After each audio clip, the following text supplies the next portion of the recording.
At our 10:30 investigate time. See, normally I would have enough material here for a good solid hour, but I've been scaling it back. So I could have gone to 11:30 this morning, but yeah. I don't have enough material. I didn't print enough sheets off. We'll go and get started, and maybe if you have a lot of conversation, we can actually draw this out a little bit and dive a little bit deeper into the Word. We've got a little time, so. All right, so last month was when I taught the last lesson. Again, we're continuing on this series, the history of the Hebrews, starting with Abraham and kind of just telling the story of the Hebrew nation. Again, we're not doing a verse-by-verse study. This is it's a narrative. It's a story. It's the history of the Bible is kind of how we're approaching this. And last month, we were again talking about Jacob and Esau. Specifically, just as a reminder, we started off with the birth of Jacob's last son, who was Benjamin, exactly.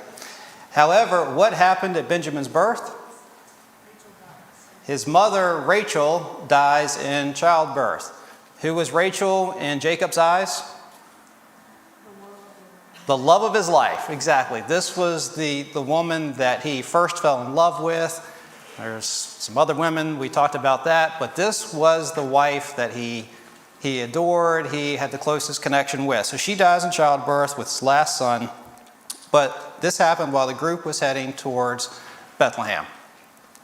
Now, a little bit later after this event, we also talked about Isaac's father, who passed away sometime later as well.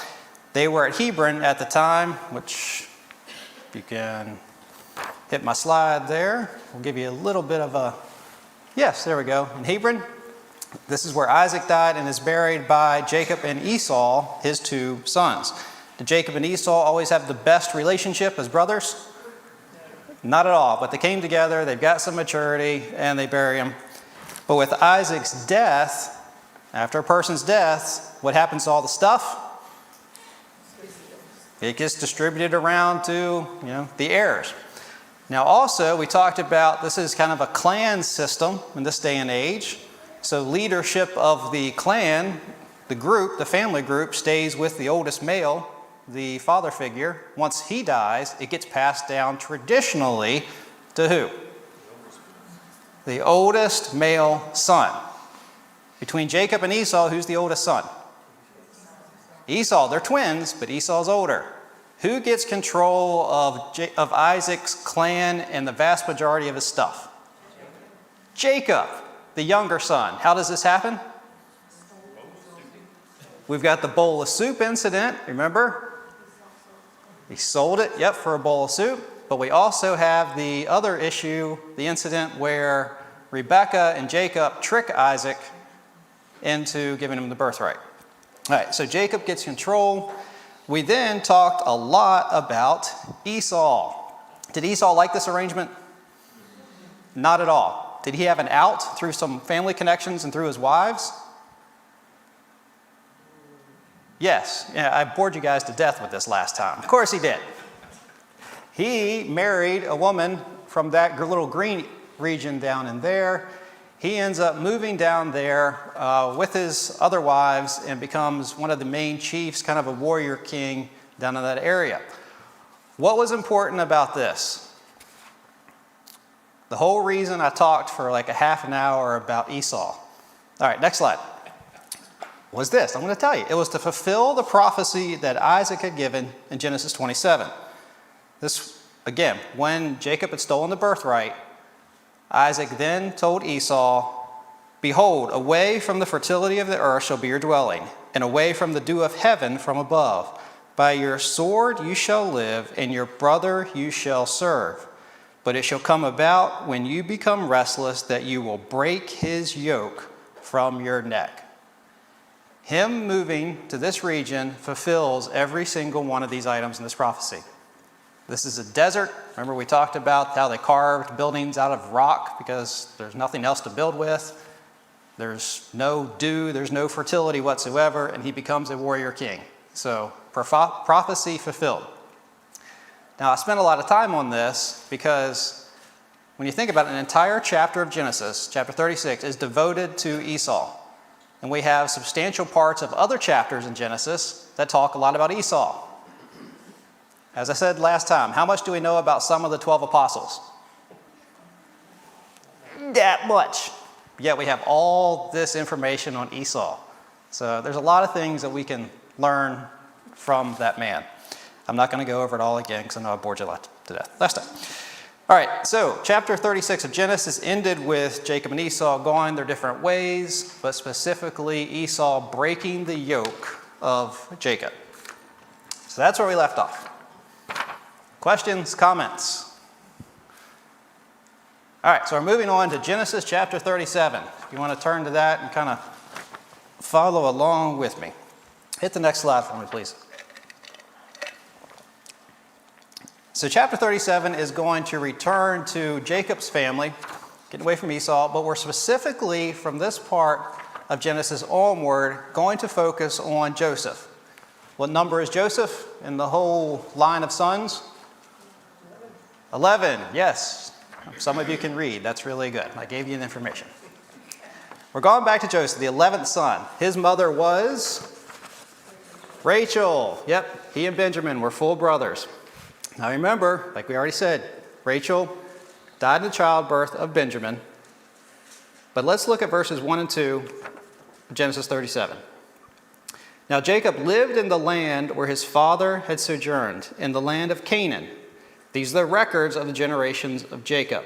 Now, Joseph, when 17 years of age, was pasturing the flock with his brothers while he was still a youth, along with the sons of Bilhah and the sons of Zilpah, his father's wives.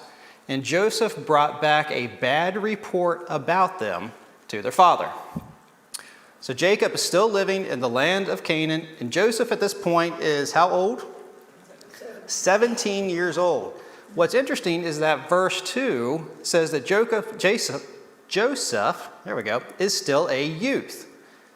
Now at 17 years old in our culture, is that a youth?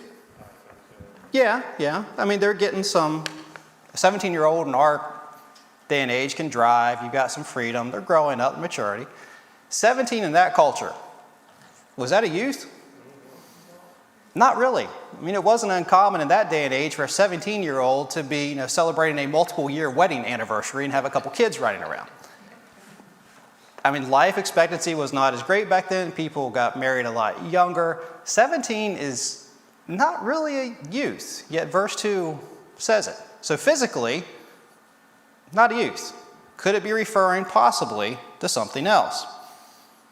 Could it possibly be mental maturity? I think yes. The reason I think so is the end of verse 2. It says that Joseph and his brothers were out in the fields and he brought back a bad report about them. Now, it doesn't say he brought back a truthful report about them doing something bad. It says a bad report. So combined with this little bit of information, how he's going to be treated after these dreams we're going to talk about in a couple minutes. In the verse 3, it says that Jacob loved him more than any of his other sons and gave him special gifts like what? Coat. A coat. Just any coat? Many colored coat. Yes, we learned this in Sunday school back when we were, coat of many colors. This leads me to think that he was just spoiled. That's why they're referring to him as a youth, because he's just maturity-wise not where he should be at that age. Did anybody else have a spoiled sibling? Or did anybody else think they had a spoiled sibling? Yeah. You admit that. All right. How did you like that? I mean, even whether it was true or not. Yeah, you can't talk anymore. You were the one we all didn't like. Now, at some point, I'm sure even Angela would say that I was spoiled. Maybe so. At some point, I would say that she was. Maybe that's a fact. But there is a resentment that builds up there at some point when you think that your parent is treating your sibling in a special way or, better than they treat you. Again, I've said people in this age are no different from the way we are now. They have the same feelings, the same emotions. Joseph's brothers didn't feel any different whatsoever. Look at verse 4. His brothers saw that their father loved him more than all of his brothers, so they, what? Hated him and could not speak to him on friendly terms. The brothers hated Joseph so much that it sounds like they wouldn't even talk to him. That's pretty bad. Why? What's it say? Because his father loved him more than he loved them. So it really, if you looked at it, it wasn't even Joseph's fault in one respect. The hatred was based on their father's actions initially, not Joseph's actions. However, do you think that Joseph, whenever he got this special treatment, said, Dad, stop treating me like so good. Treat me like one of the other sons. Do you think he did that? Do you think he put that coat on and looked at the other brothers? Yeah. I think he milked it for all it's worth. So initially it started out the hatred of the brothers because of their father's actions, but I think it very quickly grew into they resented Joseph just as much because of the way he received it and the way he took it. Some of this is my own personal opinion, but it seems to make sense. So we know the family background, and the stage is set for Joseph to have a couple dreams. The first one's described in verses 6 and 7. He said to them, "Please listen to this dream which I have had. For behold, we were binding sheaves in the field, and lo, my sheaf rose up and also stood erect. And behold, your sheaves gathered around and bowed down to my sheaf." So he's telling his brothers about this dream. What's the dream mean? That he could build a better wheat shaft than they could? His actually stood up? Yes, this was a dream about the future relationship of his brothers and himself. And his brothers, they get it right. They get the interpretation correct in verse 8. Then his brother said to him, "Are you actually going to reign over us, or are you really going to rule over us?" What number in the hierarchy of brothers is Joseph? One up from the bottom. That means there are 10 in front of him. In this day and age matters. This was even worse than you having a younger brother today saying, "I'm going to be more successful than you." Okay, maybe they are. In this day and age, rank matters a lot more. The brothers don't take this well. The dream, though, is a glimpse of the future. This is a dream that was given to Joseph by God. God is letting Joseph see what's going to happen years in the future, even though Joseph doesn't know specifically how it's going to happen. All right, now was this really the best thing for Joseph to run and tell his brothers about? No. This is why I think that initial hatred because of his father's actions quickly turned into because of Joseph's action as well. Has anyone had to tell their kids, just because something is true doesn't mean you have to say it? Yes. How many awkward public moments could have been avoided if your kids had learned that lesson? A lot. Joseph's actions were not really good. I think Joseph is just a little bit of a brat. I mean, you sum it up, he's just a bratty kid, except he's 17 years old and really doesn't have that excuse of being a kid anymore. He likes running off to tell his brothers, and probably did it before he could even, wipe his eyes and wake up. He's off to tell his brothers, "I had this dream." This is the picture I get of Joseph. What's the result? The end of verse 8. So they hated him even more for his dreams, but also what else? For his words. They didn't like the dream. It sounds like they believed that was going to happen. They didn't like the outcome, but they especially didn't like Joseph running off and telling them about it and bragging on it. Now Joseph has another dream. Starts in verse 9. This is again his telling to his brothers. Now he had still another dream, and related it to his brothers, and said, "Lo, I have had still another dream, and behold, the sun and the moon and the 11 stars were bowing down to me." The second dream, it reinforces the first. Joseph, I'm sure, really loved getting his brothers wound up by telling them the first time. So he's off to tell him this second dream as soon as he wakes up, I'm sure. Now this dream, it shares the fact of Joseph's brothers bowing down to him. You've got the sheaves in the first dream, you've got the 11 stars in the second dream. But what does this second dream add? A sun and a moon. Who are they? Mom and Dad. And Jacob, who hears this dream as well, gets it right. Verse 10. He related it to his father and to his brothers, and his father rebuked him and said to him, "What is this dream you have had? Shall I and your mother and your brothers actually come to bow ourselves down before you to the ground?" All right, brothers bowing down to brothers is one thing.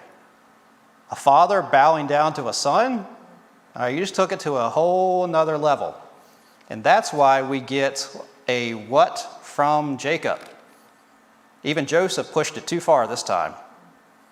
It said he rebuked him. How often do you think that happened? Probably never. It probably caught Joseph quite a bit off guard.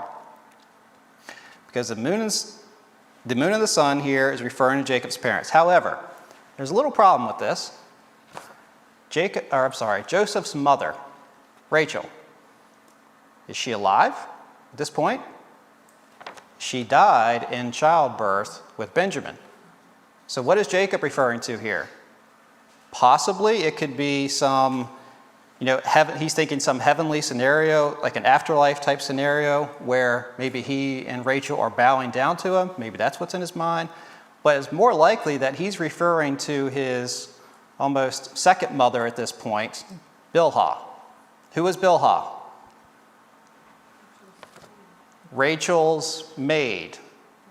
So it's very likely that in this Leah-Rachel scenario, you had Leah and Zilpah, more of a kind of a separate yet together family unit, if that makes sense. And then you kind of had Rachel and Bilhah over here because they were initially master-maid type relationship, and they probably had a closer connection there.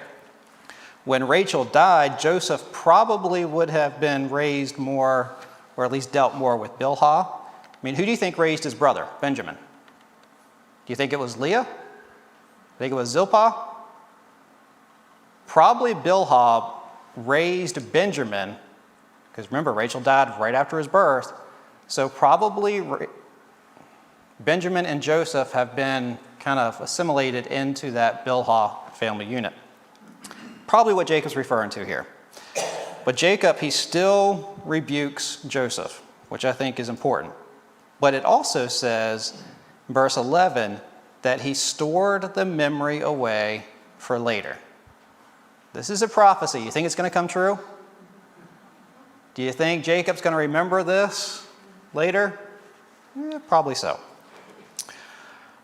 Verse 11 also kind of reminds us of that bad blood between the brothers. The second dream didn't do any good for binding that brotherly love relationship. It just split it apart even more, and it says that they were jealous of him, which I kind of find funny. It's kind of an understatement. The Bible already says they hated him a couple different times. Now it says, oh, by the way, they're also jealous of him. So just not a good relationship at all between these brothers. All right, so now you've got kind of this little background. Some time passes, and Joseph's brothers take the livestock to Shechem to find food for their animals. Hit the next slide for me, please. So you've got Hebron, and then you've got Shechem up to the north. Now remember, why are they doing this? Why didn't they just pasture the animals around where they're camped? They're in the middle of a desert. Yeah, there's not a lot of food around, so you've always got to keep, if you've got a lot of animals, you've got to keep them moving, keep finding food. There's going to be food in different areas of the region depending on weather conditions, seasons. It's going to rain in the mountains here, then it's going to be dry, then it might do here. You've got to always keep them moving so you're not just stripping the land of all of its vegetation, but you've got to find more for them. So they go up to Shechem, and Jacob seems concerned about him. So he sends Joseph to go check on him. Now remember, he's not going to send Joseph out with the group. I mean, Joseph's too good for that. He's the special son. But he can at least go, be the messenger boy. He's at least got that for him. Now these were adult men, the brothers, who had grown up in the field. They spent their entire lives in the field with animals, living outdoors. Why is Jacob concerned about them, do you think? It's not really in the Bible, I'll give you that. What do you think? Maybe they've been away for a long time. There's a very possible scenario. Just he hadn't heard from them, wants to check on them. Where are they going? To the area of, it's right up there, Shechem. There we go. Has anything, I don't know, worth mentioning happened in Shechem in the past, recent past? Yes, remember the Dinah incident? Where Simeon and Levi went in and kind of slaughtered the entire inhabitants of Shechem. Then the rest of the brothers came in and looted everything. Remember this? I'm getting a couple head nods. Okay. They are going back to the region of Shechem. The town of Shechem is not the only town in the region. Do you think there's other towns? Do you think they remember what happened?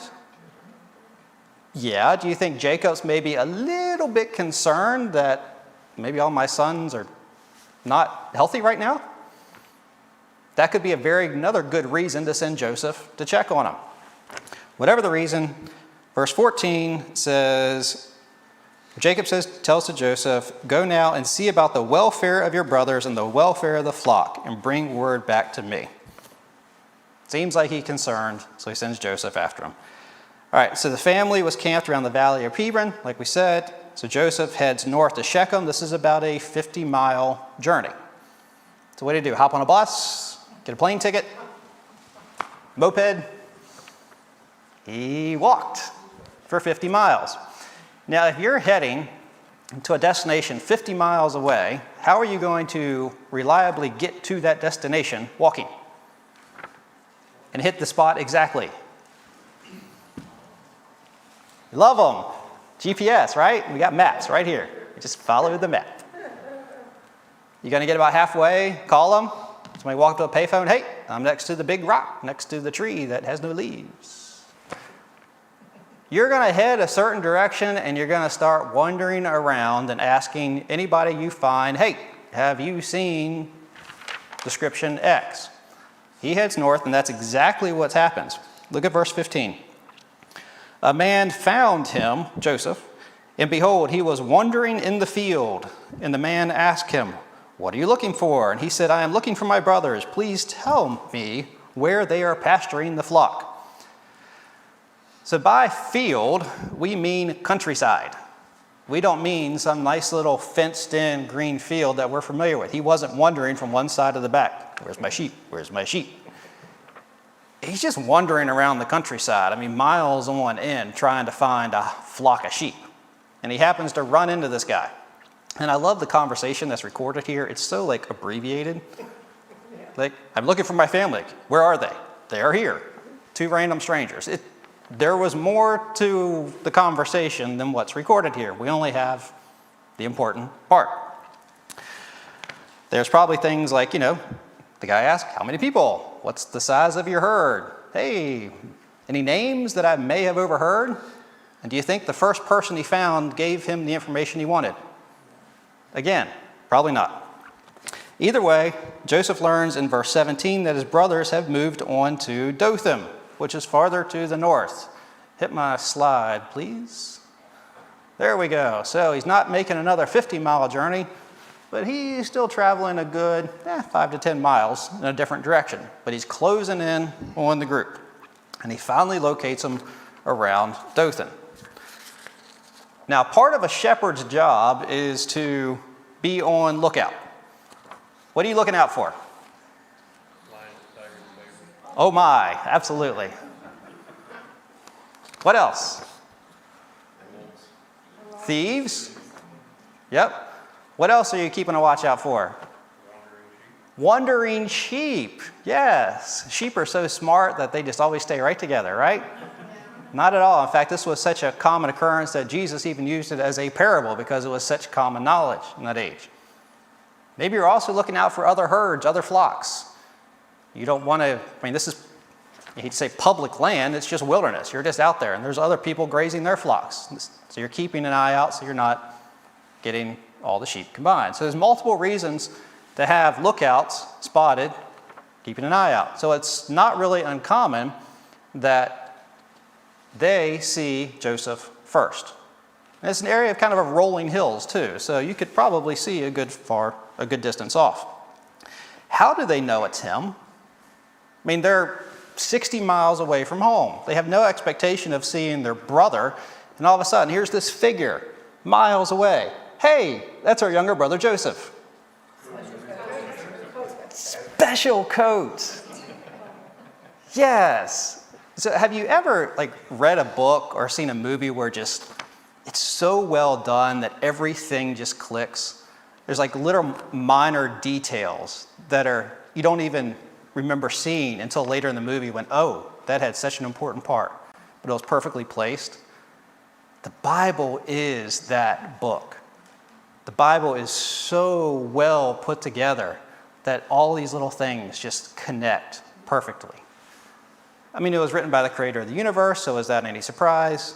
No, but it's still nice the book that we have, it fits so well together. All right, they recognize it Joseph because of this coat. What do you think jumped to their mind as the reason for his visit? Was it hey, he's here to help carry water for the sheep? Oh man, I don't have to watch that midnight shift now. I can get some sleep. Why do they think he's there? Maybe he's coming to tell them a dream. He would have walked 60 miles for that. He's there to check on him. What happens one of the last times that Joseph checked on his brothers? The bad report, which probably means the lies that he went back and told his father. They have to have this in their mind when they see him. They're also angry that they've done all this work and he got to stay home. He's the one brother that didn't go to work. Yes, there's got to be that resentment. I mean, it says there's the jealousy of him. The jealousy was for the coat, for his possessions, but also because he didn't have to do as much stuff as they did. He was a spoiled brat. That's an Adam Lee's opinion. The Bible doesn't say that, but I think you can imply it pretty well. Verses 19 and 20. They said to one another, this is while he was still, before he ever gets to camp, here comes this dreamer. Now then, come and let us kill him and throw him into one of the pits, and we will say a wild beast devoured him. Then let us see what will become of his dreams. Should Joseph have just kept those dreams to himself? Yeah. All right, so this is a great example, and this is why I like the Old Testament. Actions and consequences. The Old Testament just focuses on that so much. There are actions and there are consequences for those actions. Does that change as a Christian? Not at all. This is a very relevant lesson for us today.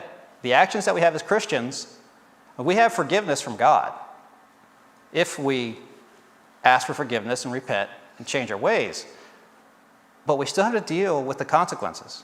What about the actions we had before we were Christians? Does suddenly becoming a Christian change those consequences?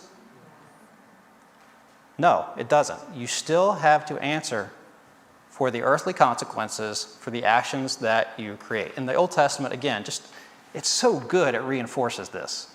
That's why I think a lot of children's stories are based out of the Old Testament, because you're trying to teach your kid that lesson.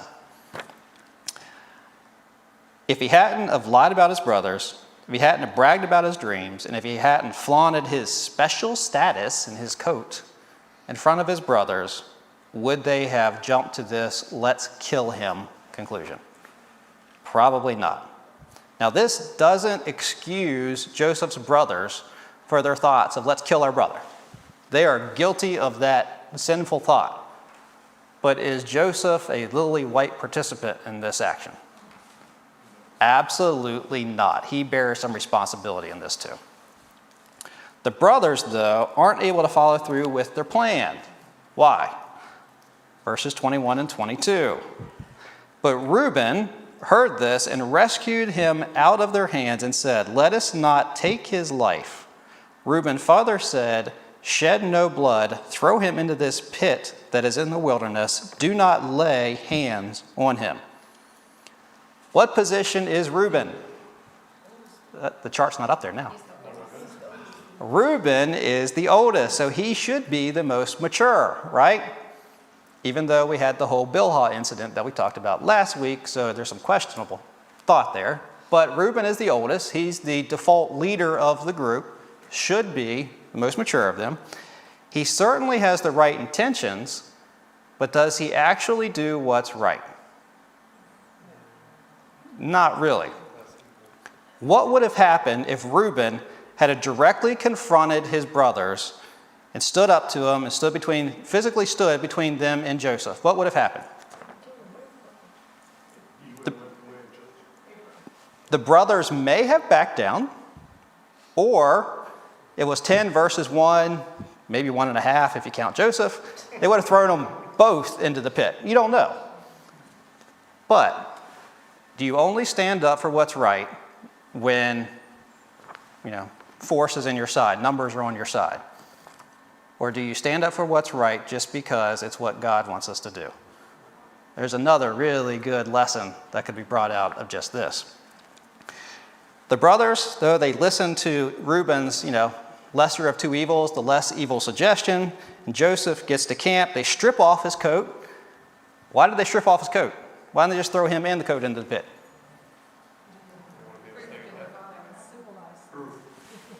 Well, you got that. But I think more importantly, it was the symbol of their father's love for Joseph and the lack of love that Jacob gave to his sons.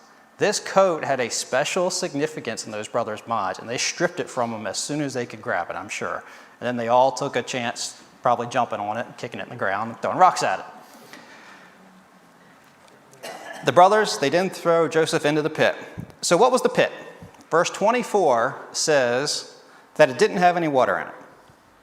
Okay, that's a really good description. They're in the middle of a desert.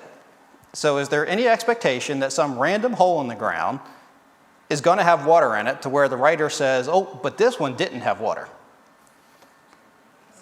So what is it? This means that it was a cistern. So what's a cistern? Catches water. It's a man-made structure.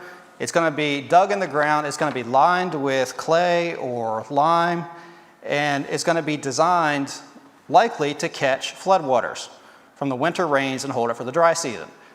This area does get rain, but only during the winter months, and it comes very fast, very quickly, and it runs off very quick.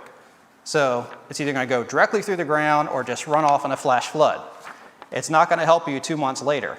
That water is gone unless you have designed some way to capture it. And that's what a cistern was for.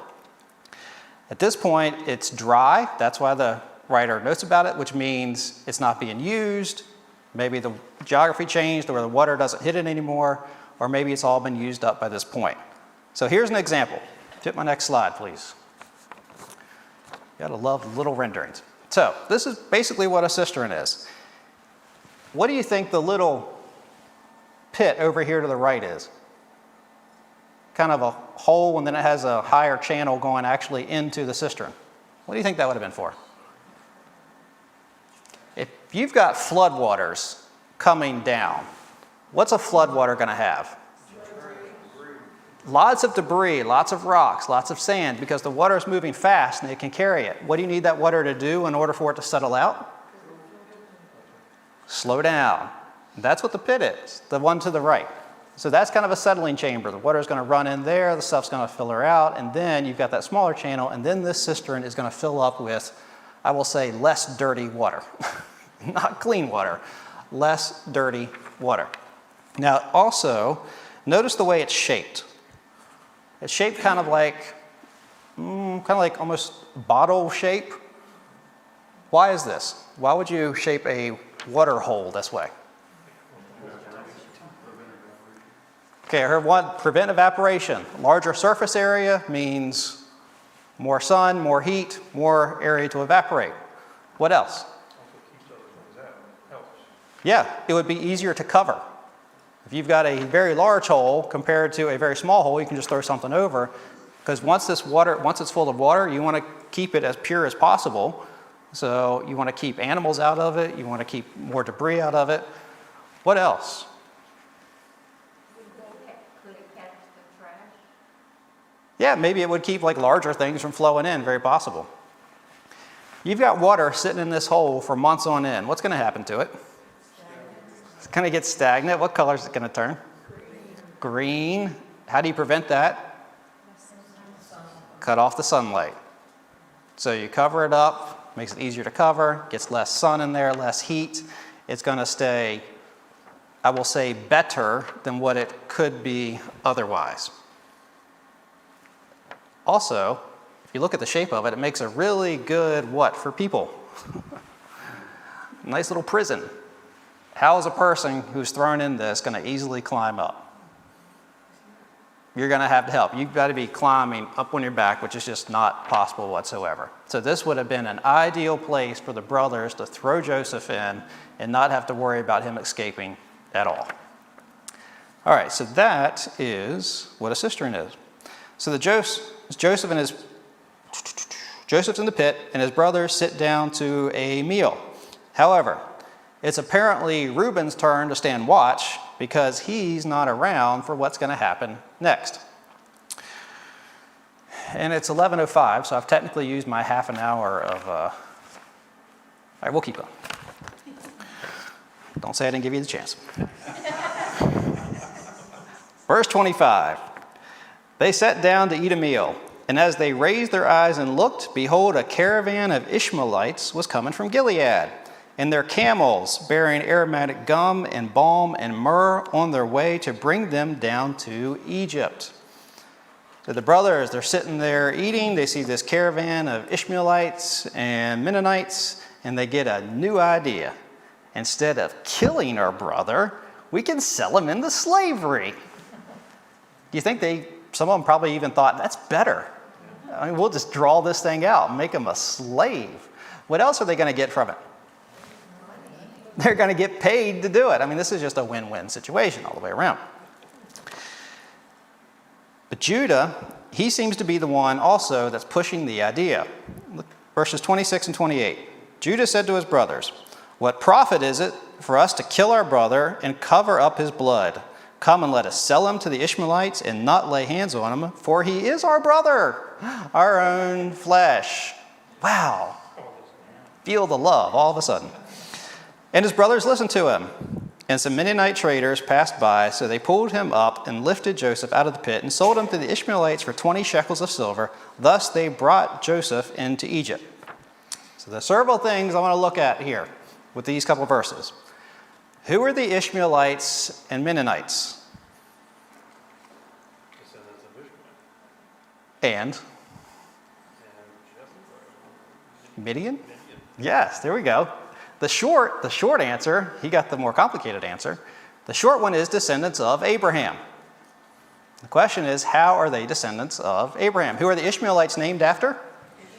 Ishmael. Who were Ishmael's parents? Abraham and Hagar. Remember, they were sent away after Isaac was born because Ishmael was doing what to Isaac? Picking on him. That's a good reason to send a couple people out in the wilderness with little food and water. They're sent out. Who were the Midianites named after? Midian. Wow, that's a good answer. Midian. Who were Midian's parents? Abraham and... Oh, I was hoping I'd get at least one person. Keturah. Who was Keturah? Abraham's technically third wife. Because remember, he married Sarah. Then Sarah said, "Oh, you need to marry Hagar and then let her have a son that I can raise," which worked out really good.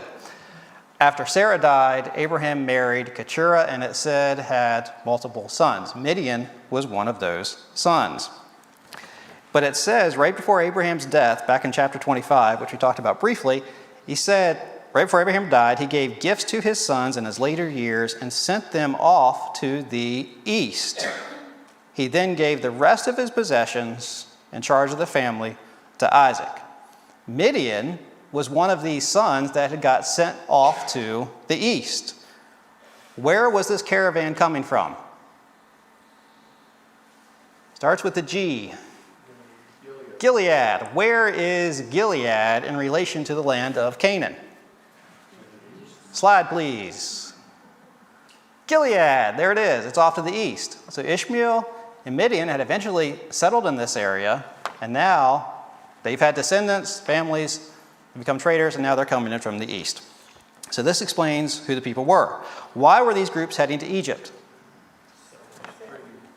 To sell, to trade. They were traders, they were merchants. They were taking aromatic gum, balm, and myrrh to Egypt. Now, these are types of incense that are derived from desert trees. It's very hard to do, but basically you take trees, do different things, and make these spices, these incenses from them. Why were they taking them to Egypt?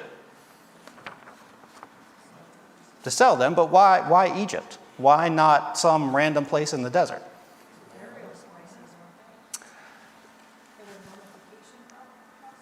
These are luxury items. So you are only going to buy these spices if you have a pretty advanced civilization, which Egypt was. If you're scrounging for food and don't have enough money to go buy food, are you going to go use it to buy spices that smell nice that you can burn in your house? No. You have to have a developed civilization to make money on these goods. Egypt had that advanced civilization. What else was Egypt very good at practicing? Embalming was one of them, but every town, everything had temples. They served multiple gods. They served past pharaohs. What did every single one of these temples burn? Incense. Did temples have money? Why do people go to temples in that age?